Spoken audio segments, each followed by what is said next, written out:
Sir.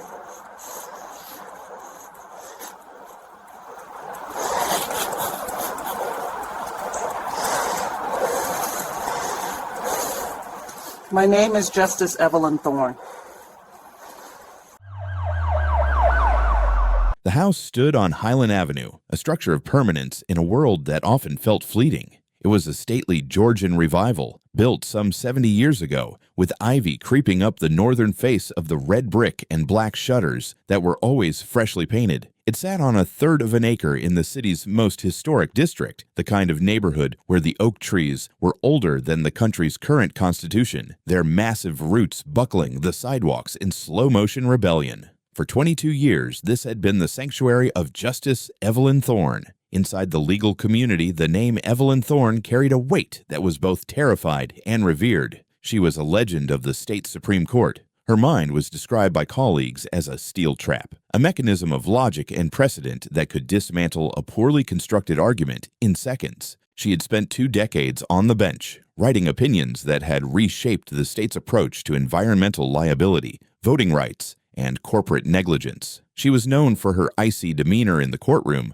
her refusal to suffer fools, and her absolute wavering dedication to the written law. But on this particular Thursday afternoon in early October, the steel trap was resting. The formidable Justice Thorne was simply Evelyn. The time was 2:42 p.m. The temperature was a mild 71 degrees, a perfect autumn day where the sun still held the warmth of summer, but the air carried the crisp promise of fall. Evelyn was dressed in her sanctuary clothes, a pair of loose, heather gray jogging pants, and a faded university t-shirt that had seen better days. Her reading glasses were perched precariously on top of her head, tangling slightly with her silver-streaked hair. She was barefoot. She had been working in her study, a room lined floor to ceiling with legal texts, reviewing a complex motion regarding water rights, when the thought of the mail occurred to her. It was a mundane thought, the kind that interrupts the profound. She needed to check if the new issue of her Architectural Digest had arrived. She stepped out the front door, the heavy wood clicking shut behind her. She walked down the slate path that bisected her manicured lawn. The sensation of the sun-warmed stone against her bare feet was grounding. She loved this house. She had raised 3 sons here. She had buried a husband while living here. Every brick, every blade of fescue grass, every shifting shadow on the driveway was a part of her history. She belonged here more than she belonged anywhere else on earth. As she reached the mailbox, a decorative wrought iron piece at the edge of the street, the silence of the neighborhood was absolute.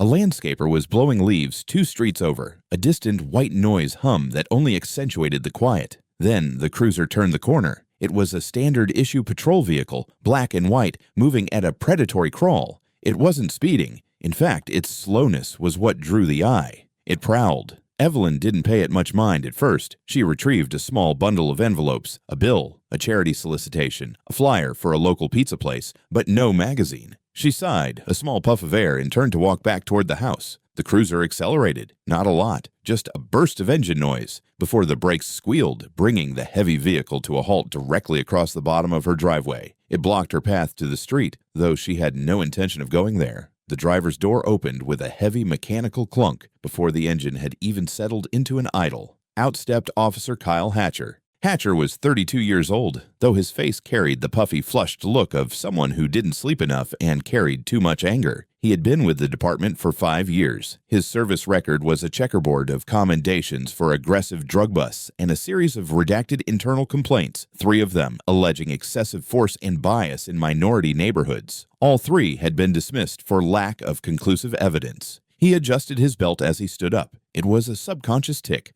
a way of drawing attention to the equipment that gave him power. The radio, the taser, the handcuffs, the firearm. He looked at the house. He looked at the woman standing on the slate path. He did not see a state Supreme Court justice. He did not see a grandmother. He did not see a homeowner enjoying a day off. He saw a black woman in sweatpants in a neighborhood where the average home price hovered around $2 million.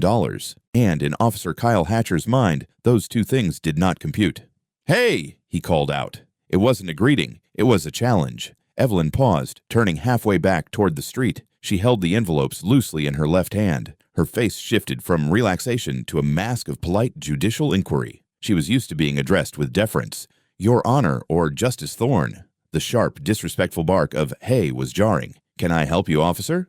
Her voice was calm. It was the voice she used when a junior attorney made a procedural error, instructive but firm. Hatcher walked around the front of his cruiser and started up the driveway. He didn't stay on the public sidewalk. He crossed the property line without hesitation. "You live here?" he asked. His thumbs were hooked behind his belt buckle, close to his weapon. "I do," Evelyn said. She didn't elaborate. She didn't explain. She answered the question and waited. "We've had reports of package thefts in the area," Hatcher said. He was closing the distance between them, 10 yards, 8 yards. "Lot of porch pirates working these nice neighborhoods lately." "I see," Evelyn said. "Well, as you can see, I am checking my mail. I haven't seen anyone suspicious. Do you have ID on you?" The question hung in the warm afternoon air. The distant leaf blower seemed to stop, leaving a vacuum of sound. Evelyn Thorne knew the law better than she knew the faces of her own grandchildren. She knew the Fourth Amendment. She knew the state statutes regarding stop and identify. She knew the precedent set in Terry v. Ohio and the dozens of appellate cases that refined it. "Officer," she said, her voice dropping an octave, becoming cooler, "I am on my private property. I am engaged in a lawful activity. You have no reasonable suspicion that a crime has been committed, is being committed, or is about to be committed. Therefore, I am not required to present identification." Hatcher stopped. He blinked. This was not the script. In his experience, people either scrambled to obey him out of fear, or they got loud and aggressive. He didn't know how to handle someone who simply cited the law with the boredom of a person ordering a sandwich. "I'm asking you for ID," Hatcher repeated, his voice hardening. He took another step forward. "And I'm telling you to stop reaching into your pockets." Evelyn's hands were clearly visible. One held mail, the other was at her side. She hadn't moved. "My hands are visible," she said, "and I am asking you to leave my property. You are trespassing." Before we continue, I want to pause for a second. If you're finding this story compelling, please consider subscribing to the channel. We dive deep into real stories of justice and conflict every week, and your support helps us keep these narratives alive. Now back to Highland Avenue.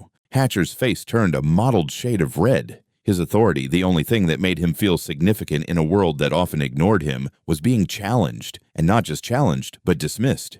"You don't tell me what to do," Hatcher snapped. "I'm conducting an investigation. Now, for the last time, show me some ID or we're going to have a problem." "The only problem here, officer, is your lack of probable cause," Evelyn said. She turned her body slightly, intending to walk toward her front door. "I am going inside." "Don't you turn your back on me."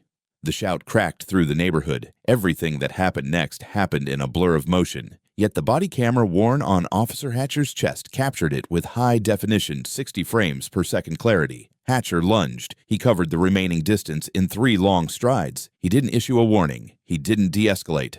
He grabbed the arm of a 63-year-old woman and wrenched it behind her back with enough force to tear the rotator cuff. Evelyn gasped, the pain shooting through her shoulder like a bolt of lightning. The mail in her hand scattered across the driveway. The electric bill, the charity flyer, the pizza coupon, fluttering down to the concrete like wounded birds.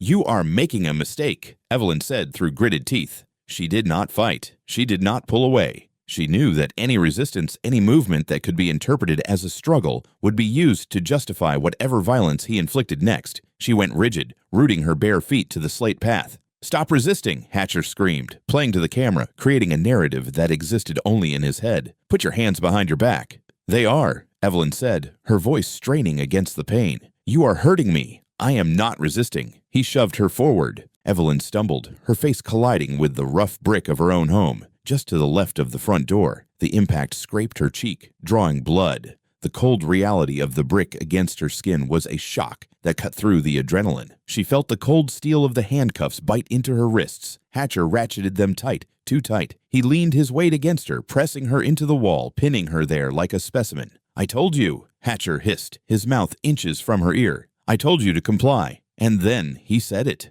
It was a whisper, barely a breath. It was a word that carried centuries of weight, a word that was never supposed to be spoken, certainly not by a sworn officer of the law, certainly not while a camera was rolling. But anger makes men careless. Hate makes them stupid. The microphone on the body camera was sensitive. It was designed to pick up whispers in a raid. It picked up this word perfectly. A racial slur, venomous and clear, dropped like a bomb in the quiet afternoon.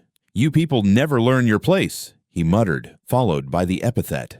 Evelyn closed her eyes. The pain in her shoulder was throbbing, a dull, sickening ache. But when she heard that word, the pain became secondary. A cold clarity washed over her. The fear vanished, replaced by the absolute crystalline certainty of a judge who has just seen the final piece of evidence lock into place. She took a breath. She waited until he stepped back slightly, satisfied with his domination. "Officer," she said. Her voice had changed. It was no longer the voice of a homeowner. It was the voice of the state Supreme Court. It was a voice that had sentenced men to death. "I am going to speak to you now, and I suggest for the sake of your future that you listen very carefully." Hatcher scoffed, breathing heavily. "You have the right to remain silent."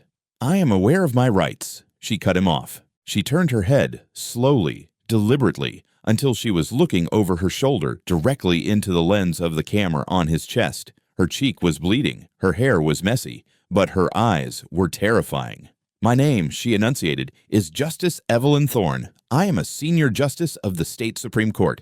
I have lived in this house for 22 years. Hatcher froze. His hands were still on her arms, but the grip slackened instantly. "You are currently trespassing on private property," she continued, her voice gaining volume and strength. "You have detained a citizen without reasonable suspicion. You have assaulted a member of the judiciary. You have falsified a verbal narrative of resistance. And you have just used a racial slur that is recorded on your device." The silence that followed was heavier than the one that had preceded the siren. Hatcher's face went pale. The red flush of anger drained away, leaving a sickly, waxen pallor. He stepped back as if he had been burned. He looked at the woman, really looked at her. And for the first time, he saw the face that had been on the news, the face that hung in a portrait in the courthouse lobby downtown.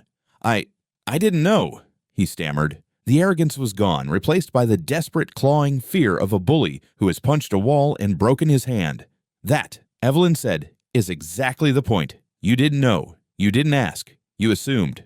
She turned fully to face him now. Though her hands were still cuffed behind her back, she stood tall, ignoring the blood on her cheek. "Unlock these cuffs. Immediately."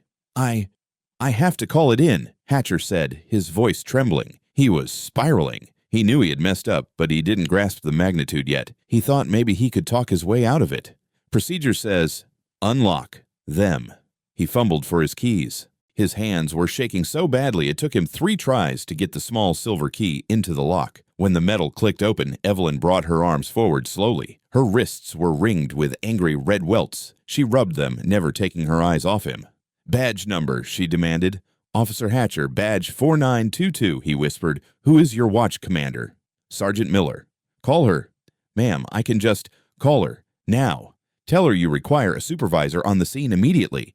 Tell her you have detained a Supreme Court justice." Hatcher walked back to his radio. He looked like a man walking to the gallows. While he spoke in hushed, frantic tones into his shoulder mic, Evelyn did not move. She stood among her scattered mail. She didn't cry. She didn't shout. She began to memorize. She memorized the angle of the sun. She memorized the look of the officer's boots. She memorized the exact phrasing of the slur he had used. She was building her case file. The backup arrived in 8 minutes. 2 more cruisers, sirens wailing, cutting through the serenity of Oakwood Heights. Neighbors were coming out onto their porches now. Mrs. Gable from next door was peering over her hedge, phone in hand. Sergeant Amanda Miller was the first out of the lead car. She was a veteran officer, 20 years on the job, a woman who had seen everything and respected the badge. She saw Hatcher standing by his car, looking like a ghost. She saw a black woman standing by her front door, bleeding from the cheek, with red marks on her wrists. Miller approached cautiously.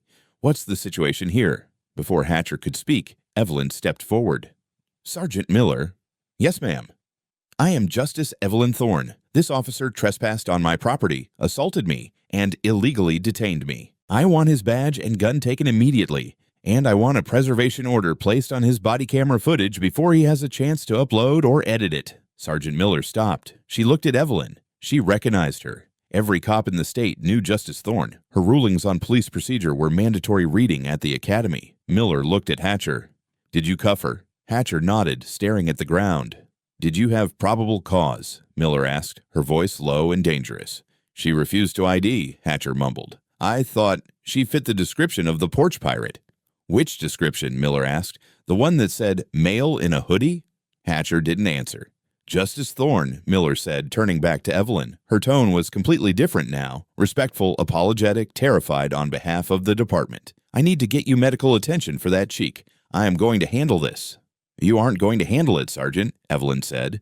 "The Attorney General is going to handle it. The Department of Justice is going to handle it. You are simply going to document it. I want the incident report number right now." Within 30 minutes, the scene on Highland Avenue had transformed. The chief of police was there. An ambulance was there, though Evelyn refused to leave her property, allowing the EMTs to bandage her cheek while she sat on her front steps. Hatcher was placed in the back of Sergeant Miller's car. He had been relieved of his duty belt. He sat in the hard plastic seat, watching through the cage as the woman he had assaulted dictated terms to his superiors. The lawnmowers in the distance had stopped. The whole street was watching. Evelyn finally went inside her house at 5 p.m. She poured a glass of water. Her hands were steady, but her shoulder screamed with pain. She sat at her kitchen table, the bandage on her face a stark white against her skin. She picked up her phone and dialed her personal attorney. "Robert," she said when he answered, "I need you to clear my schedule, and I need you to file a federal complaint tonight.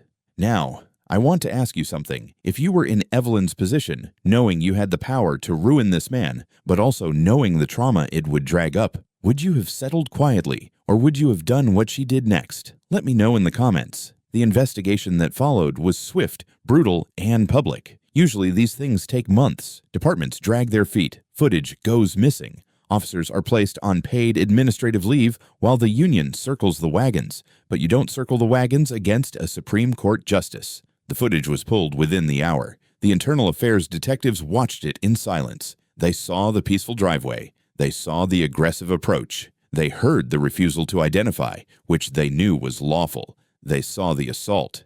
And then they heard the slur. It was faint, but the audio engineers isolated it. There was no ambiguity. It was hate, pure and distilled. But here is where the story takes a turn that shocked even the cynics. Officer Hatcher, in a panic, had written his preliminary report in the patrol car before Sergeant Miller took him in. In that report, he claimed that the suspect, Justice Thorne, had assumed a fighting stance, lunged at the officer, and verbally threatened his life. He claimed he had used the minimum necessary force to neutralize a threat. He didn't know the camera had caught everything. He didn't know the audio was crisp. He filed a sworn official document that was a complete work of fiction. That wasn't just a policy violation, that was a felony. The city attorney sat down with the mayor and the chief of police 3 days later. They watched the video. "We can't defend this," the city attorney said, tossing a file onto the table. "If this goes to a jury, they will give her the keys to the city. They will give her the budget of the entire police department. We need to settle now."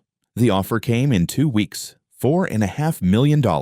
It was the largest police misconduct settlement in the history of the state. Evelyn Thorne accepted the money, but she didn't sign a non-disclosure agreement. That was her condition. Usually the city pays to make the problem go away quietly. Evelyn said, "I will take the money, but I keep my voice. And I want the video released." The city had no choice. The video hit the internet on a Tuesday morning. By noon, it had 4 million views. By the evening news, it was the lead story in London, Tokyo, and New York. The image of the dignified, gray-haired justice being slammed against her own brick wall became iconic. The audio of the slur was played on loop on cable news, bleeped out, but unmistakable. But Evelyn wasn't done. The civil settlement was just the opening act. Federal prosecutors indicted Kyle Hatcher 2 months later. The charges were heavy: deprivation of rights under color of law, filing a false police report, and obstruction of justice. The trial was a spectacle. Hatcher arrived at the federal courthouse in a suit that was too large for him. He looked younger, smaller.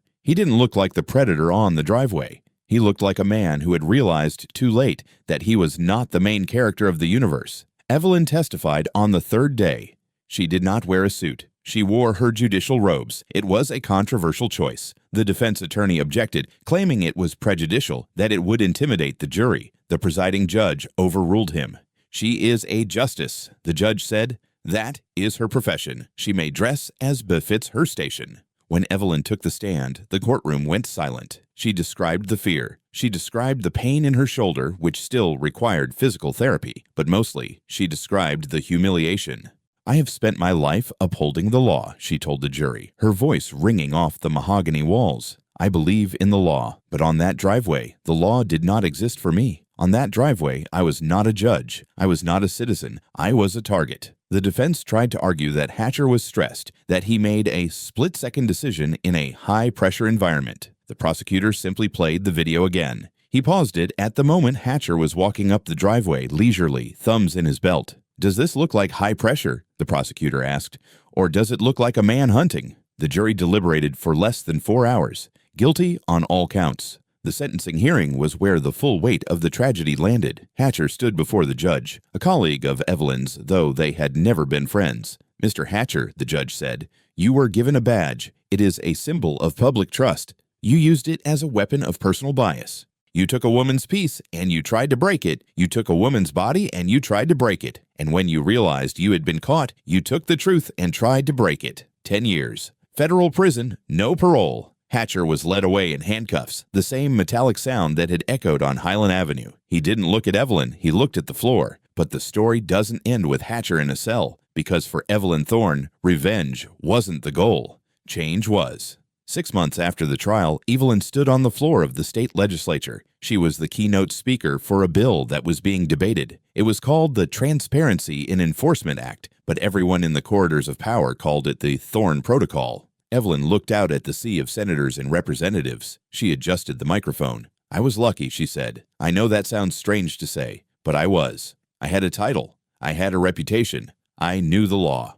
And most importantly, the camera was rolling." She paused. "What happens to the nurse coming home from a double shift? What happens to the teacher? What happens to the student? If Officer Hatcher had done this to someone without my resources, his false report would have been the official record. That person would have been charged with resisting arrest. They would have a criminal record. He would still be on the street." The room was so quiet you could hear the hum of the ventilation system. This bill ensures that luck is no longer a requirement for justice. The legislation was sweeping. It mandated that any officer who intentionally muted or obstructed a body camera would face immediate termination and felony charges. It created an independent civilian review board for all use of force incidents, removing the investigation from the police department's internal affairs. And it established a duty to intervene, making it a crime for other officers to stand by while a colleague violated a citizen's rights. The police unions fought it. They spent millions on ads claiming it would handcuff the police. They threatened strikes, but the video of Evelyn Thorne's face being pressed against the brick was too powerful. No politician could vote against her and survive the next election. The bill passed with a bipartisan supermajority.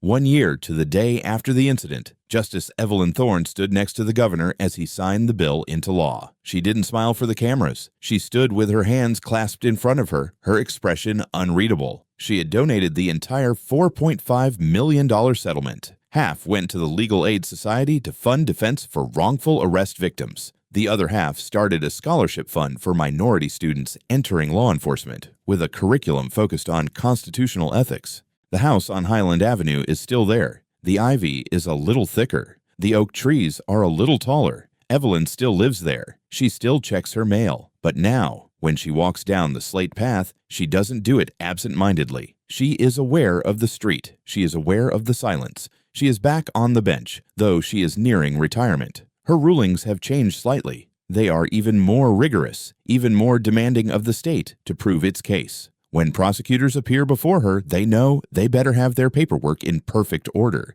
They know that Justice Thorne knows exactly what it feels like when the system fails. The neighborhood is quiet again. The neighbors wave. The landscapers blow the leaves. But everyone knows that something happened here that shifted the ground beneath their feet. A woman walked out to get her mail. A man assumed she didn't belong. And because she stood her ground, because she refused to be small, the world changed just a little bit. It's a reminder that authority isn't just about the badge you wear. It's about the truth you carry. And sometimes the most powerful courtroom in the world is a driveway on a Thursday afternoon. What do you think? Was 10 years enough for Officer Hatcher? Do you think the new laws will actually change police culture? Or is it just words on paper? I really want to hear your perspective in the comments below. And if you enjoyed this deep dive into the story of Justice Thorne, please hit that like button and subscribe. We have more stories coming that explore the thin line between law and justice. Thanks for watching, and stay safe out there.